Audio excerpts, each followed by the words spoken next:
नमस्कार मित्रों, स्वागत है एक बार फिर से आपके अपने YouTube चैनल मेरी कहानियां पर। आज हम फिर से हाजिर हैं और एक नई कहानी के साथ। आधी रात के समय अचानक मौसी ने मेरे फोन पर कॉल करके कहा कि उनकी कमर में बहुत तेज दर्द हो रहा है और इसीलिए मैं उनकी मालिश कर दूं। मैं उनके कमरे में पहुंच गया। उसके बाद मैं बहुत ही हल्के हाथों से उनकी मालिश करने लगा, जिससे उन्हें आराम मिलने लगा और हम लोग तरह तरह की बातें करने लगे। मौसी ने मुझसे पूछा, तुम्हें किन किन चीज़ों का शौक है?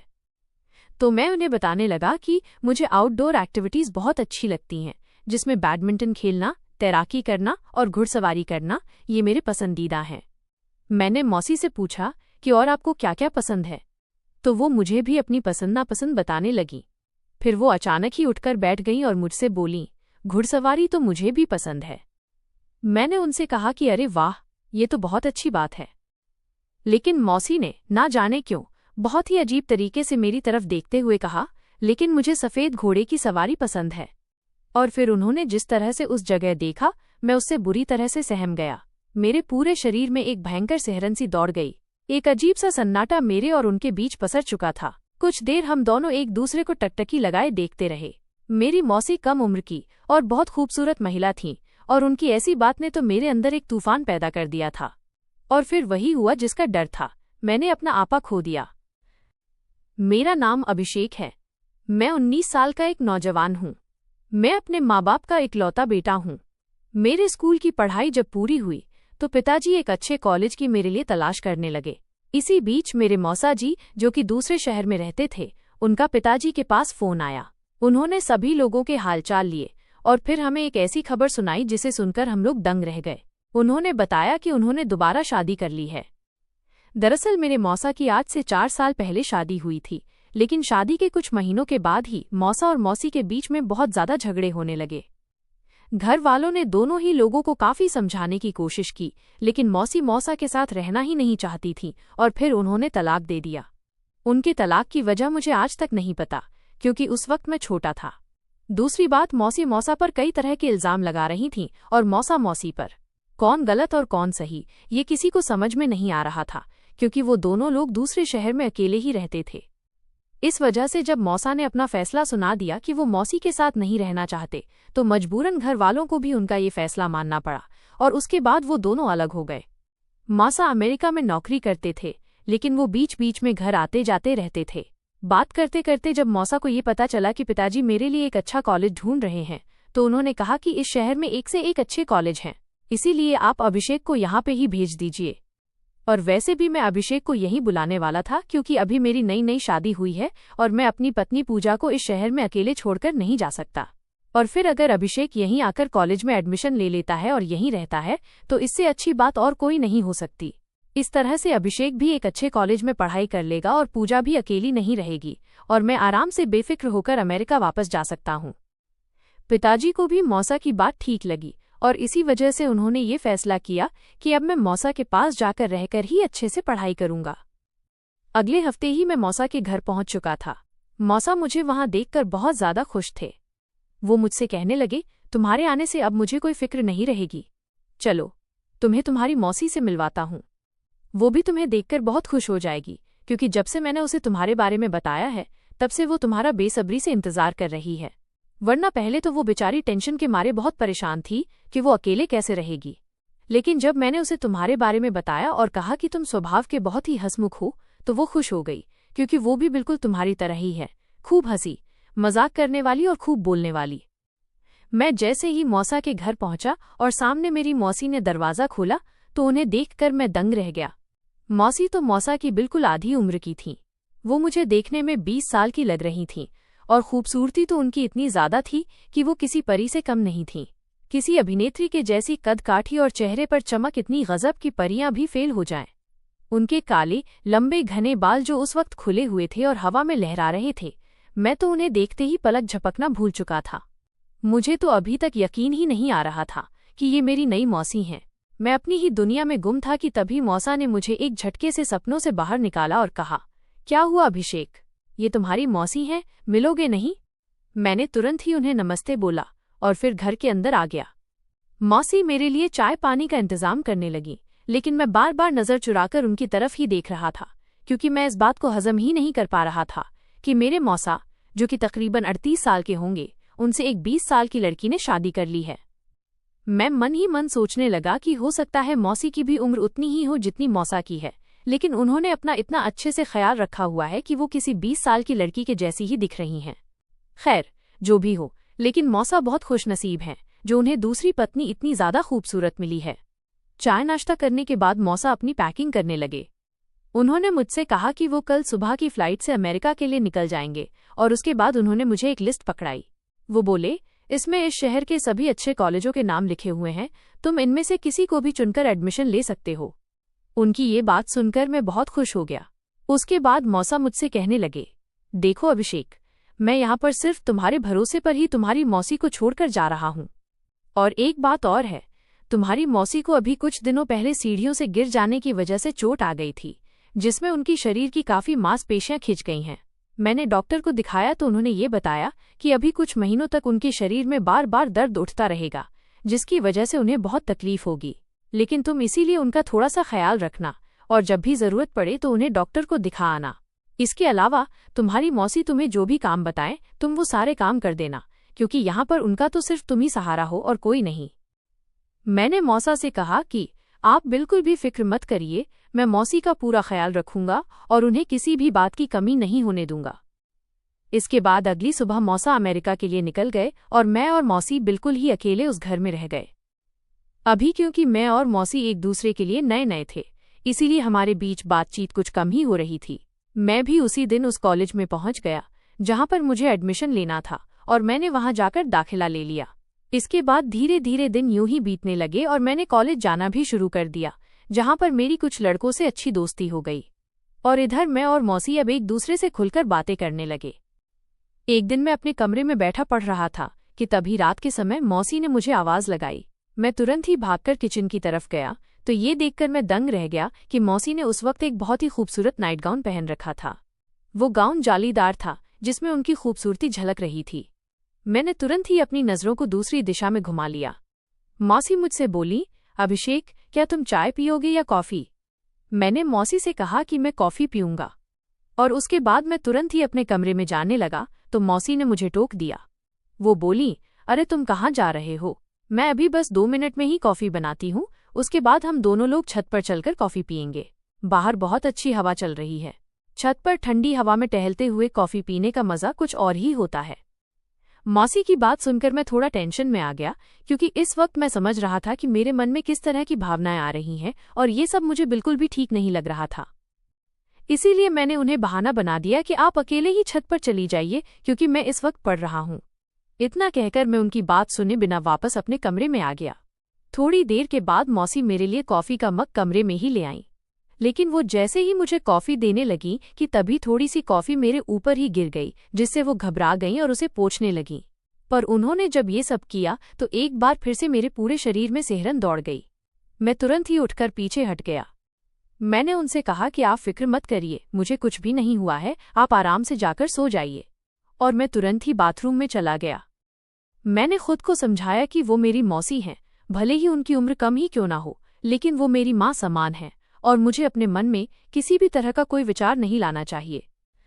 इसके बाद एक दिन मौसी और मैं शॉपिंग पर गए। वहां पर मैंने अपने लिए भी कुछ कपड़े लिए और मौसी ने भी।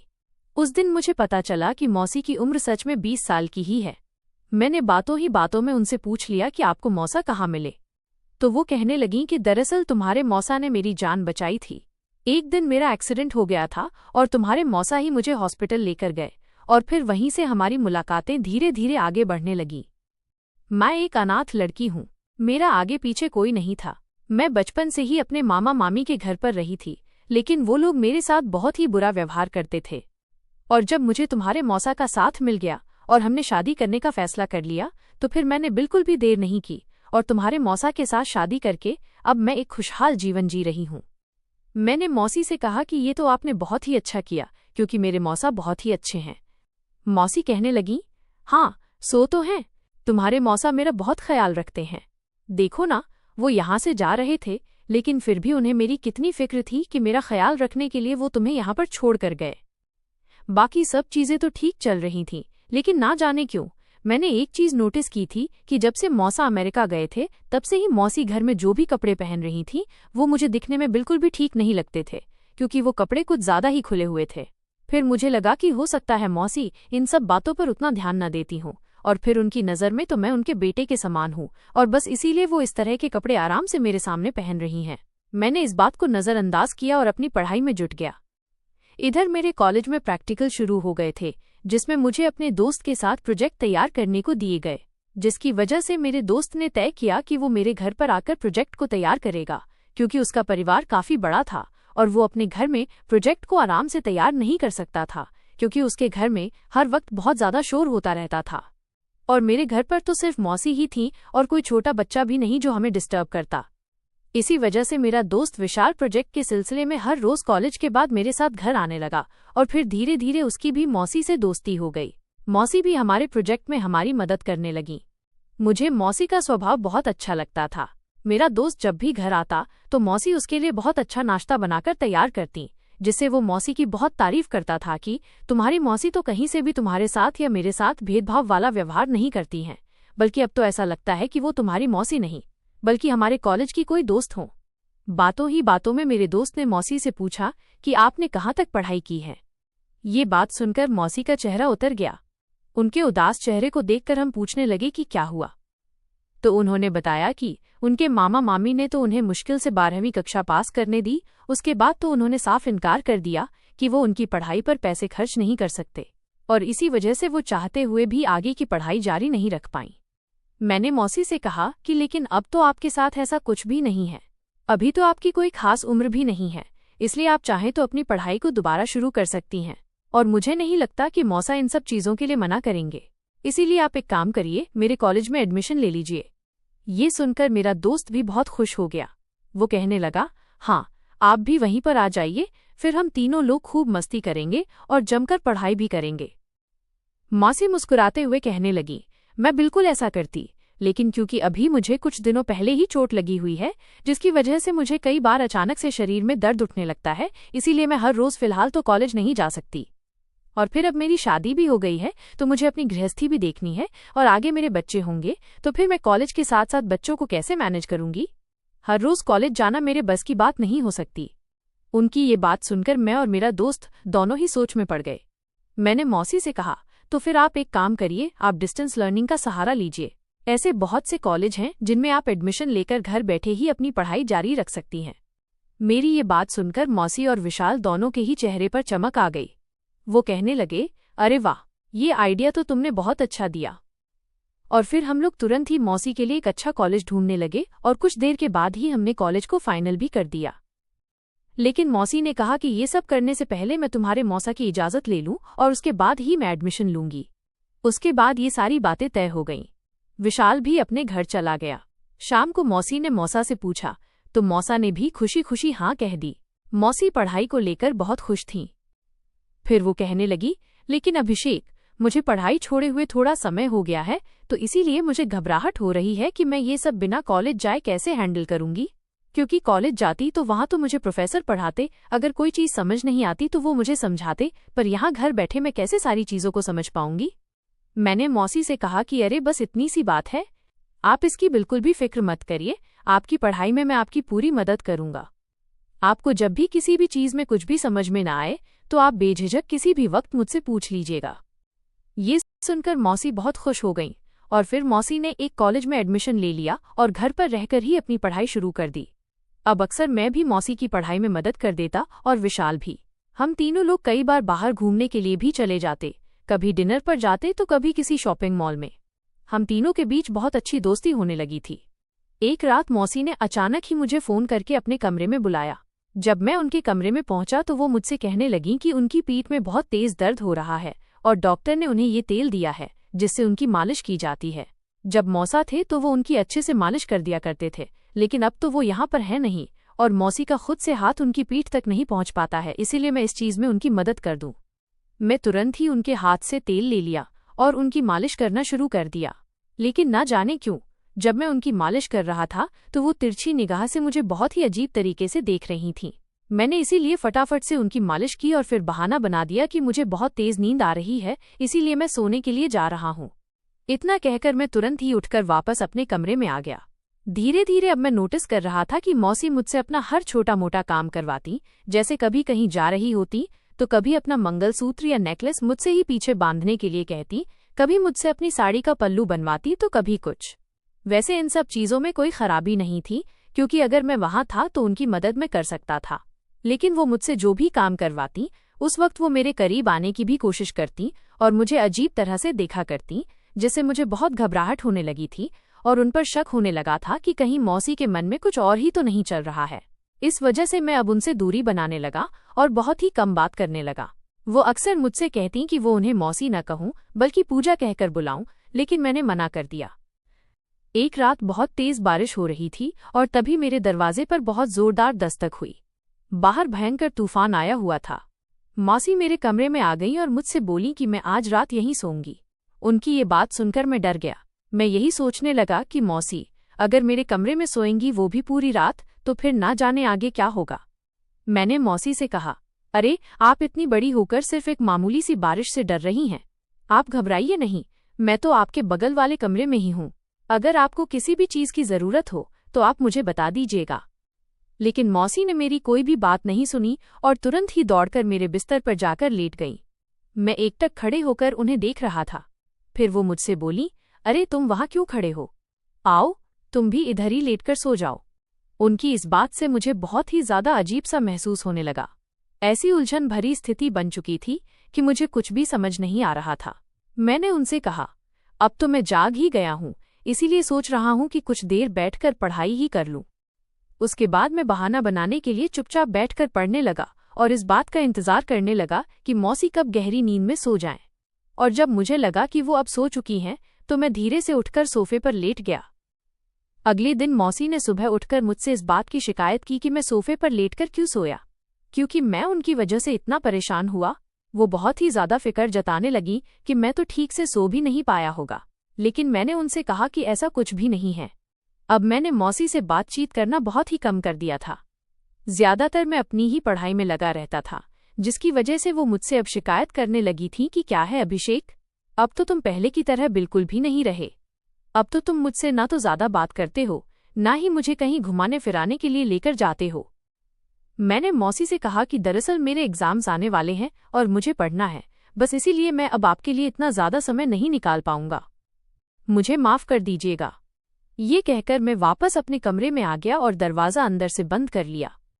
लेकिन उसी रात एक बार फिर से मुझे अपने कमरे में मौसी ने बुलाया और मुझसे अपनी पीठ की मालिश करने के लिए बोला। मैं जैसे ही उनकी मालिश करने लगा, उसके थोड़ी ही देर के बाद मौसी अचानक से उठकर बैठ गई और फिर कहने लगी, तुमने अभी तक मुझे अपनी हॉबीज के बारे में तो बताया ही नहीं।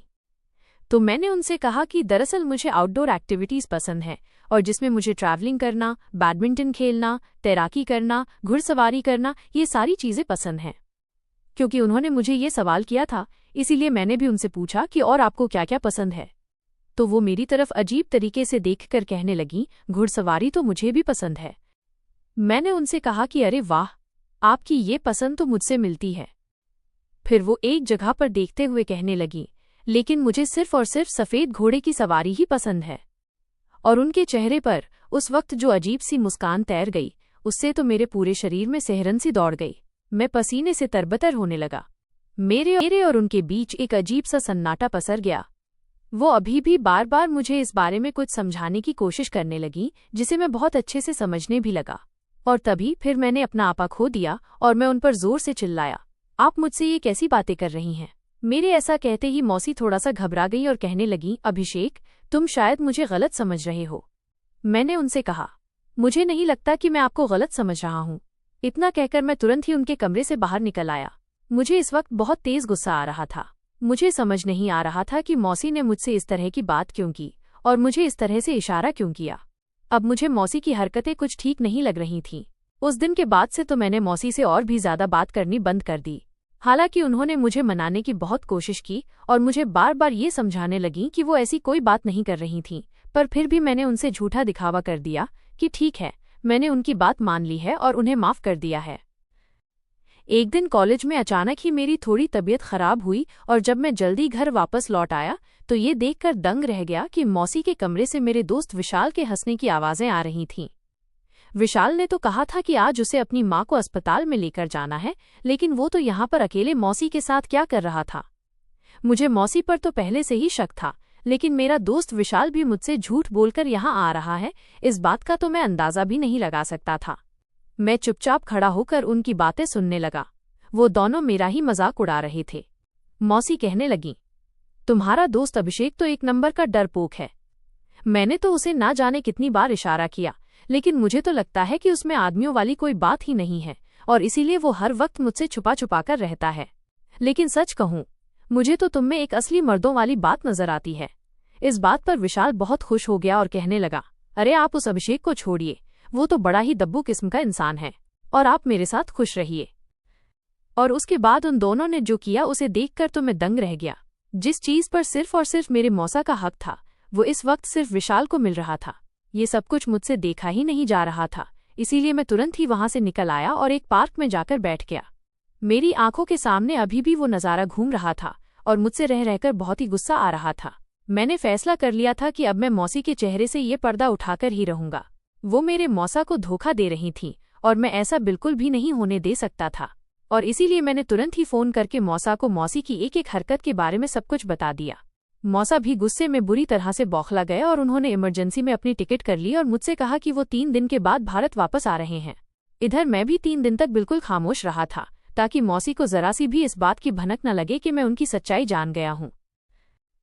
3 दिन के बाद मौसा जैसे ही घर लौटकर आए, उन्होंने तुरंत ही आकर मौसी के गाल पर एक जोरदार तमाचा मारा।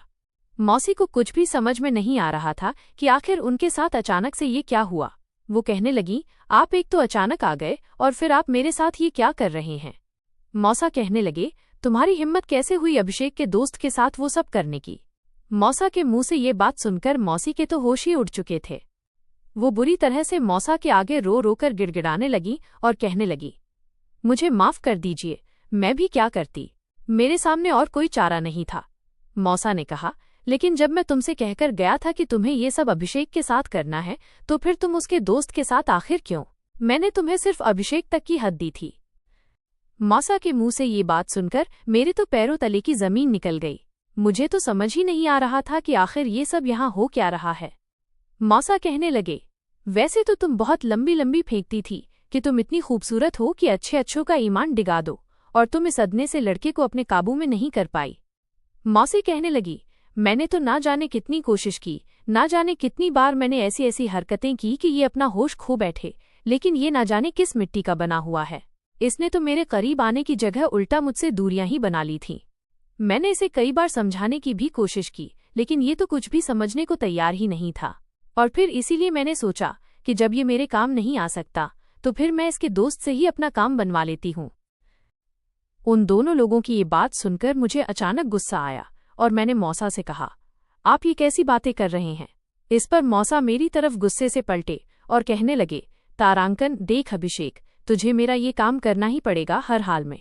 तुझे मुझे एक बच्चा पैदा करके देना ही होगा, क्योंकि अगर ऐसा नहीं हुआ तो सबको पता चल जाएगा कि मैं एक बांझ हूँ। मेरी पहली पत्नी भी मुझे इसी वजह से छोड़कर चली गई थी, क्योंकि मैं उसे एक बच्चा नहीं दे सकता था।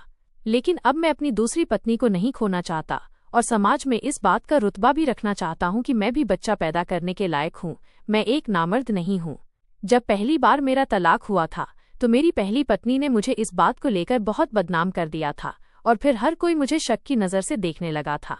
हर कोई मुझ पर उंगली उठा रहा था और मैं ये बर्दाश्त नहीं कर सकता कि कोई भी मुझे नामर्द कहे, और इसी वजह से मैंने ये दूसरी शादी की, ताकि दूसरों के दिमाग में जो ये शक का कीड़ा है उसे मैं पूरी तरह से खत्म कर सकूं। तुझे मेरे माथे पर लगा हुआ ये कलंक मिटाना ही होगा हर हाल में, वरना मेरी इज्जत खाक में मिल जाएगी और सबको पता चल जाएगा कि मैं एक नामर्द हूँ और बच्चा पैदा करने के काबिल नहीं हूँ। मैंने अपने इसी इरादे की वजह से तुझे यहाँ कॉलेज में एडमिशन लेने के लिए कहा था, और इसीलिए मैं तुझे तेरी मौसी के साथ अकेला छोड़कर गया, ताकि वो तुझे अपने जाल में फंसा सके और तुझसे मेरा वंश बढ़ाने वाला ले सके। क्योंकि मैं यही चाहता था कि मेरा जो वारिस हो वो इसी परिवार के किसी व्यक्ति से पैदा हो, और मुझे तुझसे बेहतर और कोई ऑप्शन नहीं लगा, क्योंकि तेरी और तेरी मौसी की उम्र लगभग एक ही है, तो तुम दोनों के बीच ये चीज ज्यादा आसानी से हो जाती।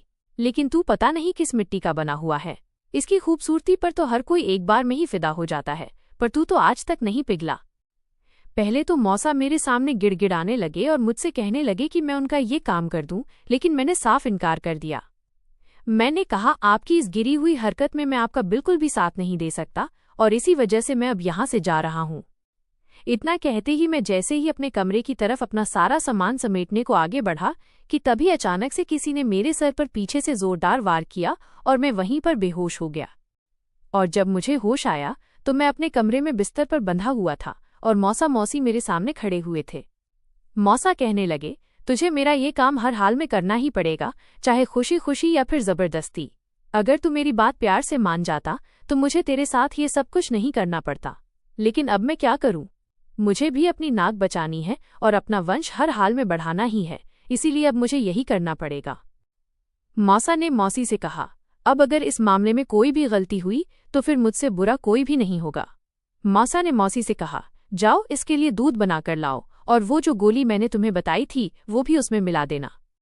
इतना कहकर मौसा और मौसी दोनों ही लोग कमरे से बाहर निकल गए और मैं इधर बुरी तरह से छटपटा रहा था। मुझे रोना आ रहा था कि ये मेरे साथ क्या हो गया। मेरे ही सगे मौसा मेरे साथ ऐसा कैसे कर सकते हैं? सिर्फ अपने अहम और समाज की नज़रों में उठने के लिए वो मेरा इस्तेमाल करना चाहते हैं। उन्हें जरा सी भी शर्म नहीं आ रही ये सब कुछ करते हुए। मैं ये सब सोचकर बुरी तरह से रोने लगा और अपने हाथ पैर हिला हिलाकर रस्सियों को खींचने लगा, लेकिन रस्सियां काफी मजबूती से बंधी हुई थीं, जो खुलने का नाम ही नहीं ले रही थीं। कि तभी अचानक ही मेरे कमरे की खिड़की से मैंने विशाल को मेरे कमरे में आते देखा। उसे देखकर मैं दंग रह गया। उसने मुझे चुप रहने का इशारा किया और मेरे हाथ पैरों को खोल दिया। मैंने तुरंत ही उसे उस वक्त गले से लगा लिया। हालांकि इस पल से पहले मैं उससे नफरत करता था, लेकिन उस वक्त उसने मुझे बहुत बड़ी मुसीबत से बचाया था। फिर हम दोनों तुरंत ही खिड़की से कूदकर बाहर भाग गए। मैं उसके साथ बाइक से एक पार्क में पहुंचा और वहां पहुंचकर मैंने चैन की सांस ली, लेकिन मैंने हैरानी से विशाल की तरफ देखते हुए कहा कि तुम आखिर मेरे कमरे की खिड़की से अचानक कैसे आ गए? तब विशाल ने बताया कि मैं तेरी मौसी से मिलने के लिए आया था, लेकिन मुझे क्या पता था कि तेरे मौसा घर आ चुके हैं। लेकिन मैं जैसे ही दरवाजे पर पहुंचा तभी तुम लोगों के बात करने की आवाज़ मेरे कानों में पड़ी, तो मैं खड़े होकर वहीं पर सब कुछ सुनने लगा। और फिर अचानक ही मैंने देखा कि तेरे मौसा तेरे साथ क्या कर रहे हैं। मैं जानता हूँ मेरे दोस्त कि तू एक सीधा साधा इंसान है और तेरे साथ गलत होते हुए देख मुझसे रहा नहीं गया। मैं अपने दोस्त के साथ ये सब नहीं होने दे सकता था और बस इसीलिए मौका पाते ही मैंने तेरे कमरे की खिड़की से आकर तुझे बचा लिया। मैंने विशाल को एक बार फिर से गले लगाकर थैंक यू बोला, क्योंकि आज अगर वो सही वक्त पर नहीं आता तो मेरी तो जिंदगी ही बर्बाद हो चुकी होती। मैंने तुरंत ही उसके फ़ोन से फ़ोन करके पिताजी को सब कुछ बता दिया, जिसे सुनकर वो खुद भी दंग रह गए कि उनका ही छोटा भाई इतनी गिरी हुई हरकत कर सकता है। उसके बाद मैंने विशाल से कुछ पैसे लिए और ट्रेन की टिकट खरीदकर मैं अपने घर पहुंच गया। मेरे घर वालों का भी मेरी तरह ही बहुत बुरा हाल था। वो भी कभी सपने में भी नहीं सोच सकते थे कि मेरे खुद के सगे मौसा मेरा इस तरह का इस्तेमाल करने की कोशिश करेंगे। इसके बाद पिताजी ने मौसा के पास जाकर उन्हें बहुत खरी खोटी सुनाई और उनसे सारे रिश्ते नाते खत्म कर दिए। पिताजी ने कहा कि अगर ये हरकत किसी और ने मेरे साथ की होती तो अब तक वो इंसान जेल में होता, लेकिन क्योंकि मौसा उनके सगे भाई थे, बस इसी बात पर वो उन्हें छोड़ रहे हैं। उसके बाद मैं वहां से अपना सारा सामान समेटकर वापस अपने शहर में आ गया और वहां पर मैंने दूसरे कॉलेज में एडमिशन ले लिया। मुझ पर जो भी बीती उससे मुझे बहुत गहरा सदमा लगा था। मैंने कभी सपने में भी नहीं सोचा था कि मेरे साथ कुछ ऐसा भी हो सकता है। क्या लोग अपने फायदे के लिए रिश्तों को तार तार कर देते हैं? दोस्तों, कभी कभी हमारे अपने ही हमें इस तरह का धोखा देते हैं कि हमारे लिए यकीन करना मुश्किल पड़ जाता है। लेकिन इंसान अपनी खुदगर्जी में कभी इतना अंधा हो जाए कि वो सारी हदों को पार कर दे, ये आज के ज़माने में बिल्कुल भी नामुमकिन नहीं है, क्योंकि आज के समय में हर किसी के अंदर हद से ज़्यादा स्वार्थ भरा पड़ा है। हर कोई अपने स्वार्थ के लिए दूसरों का इस्तेमाल करना चाहता है, जिसमें वो न तो किसी की भावनाओं के बारे में सोचता है और न ही किसी की फिक्र करता है। इसीलिए हमें हर वक्त अपने आसपास की चीज़ों पर ध्यान देना चाहिए और कभी भी किसी पर अंधा विश्वास नहीं करना चाहिए। दोस्तों, वीडियो कैसा लगा कमेंट करके ज़रूर बताएं। वीडियो को लाइक और चैनल को सब्सक्राइब ज़रूर करें।